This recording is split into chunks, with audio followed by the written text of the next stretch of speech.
Hello friends, welcome to my channel. Today we are going to discuss on a topic, a meeting with a ghost. The wind howled fearlessly and menacingly as I mounted up the hill tracks. My destination was the Runit Palace, about which my weird story was told by the people of Samchi. I wanted to experience for myself the strangeness and eerie loneliness of the place. I reached the palace at 5 p.m. The palace had fallen to ruins some 60 years ago when the local king of Samchi was mysteriously murdered while in Thimphu.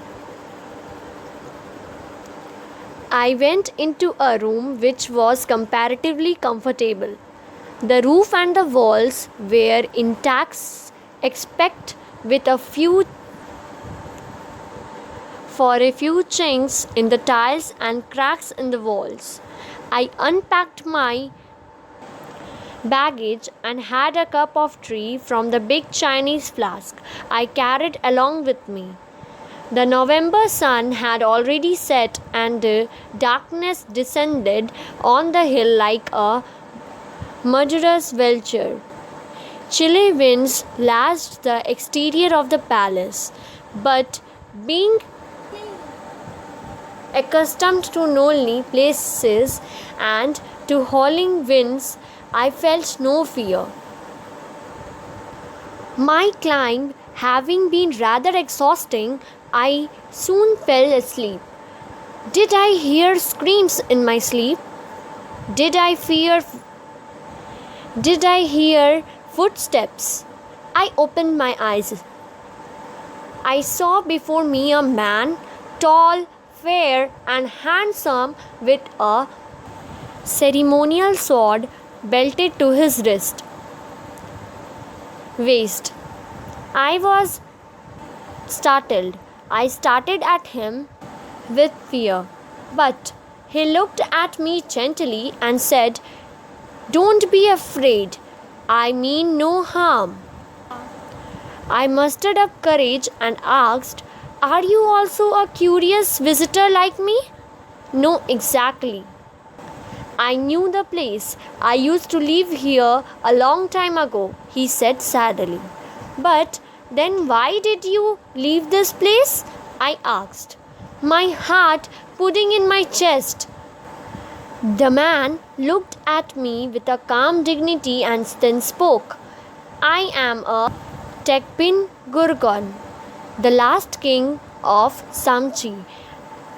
I left Thimphu on March 30, 1933, but then I did not return.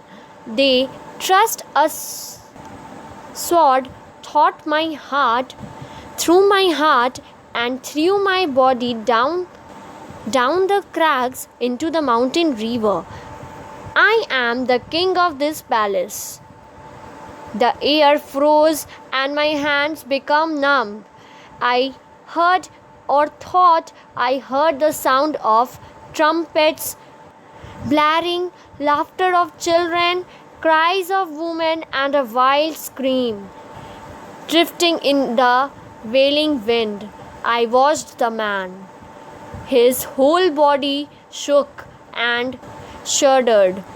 Blood gushed out from his chest.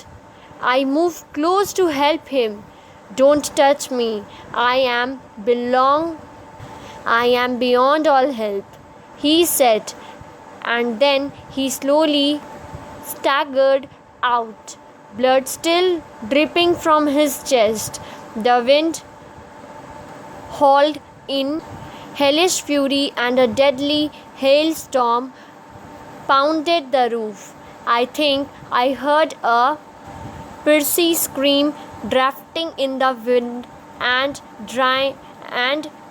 dying far away. Then all was quiet. I had no doubt in my mind that I had met a spirit restlessly wandering about the hills.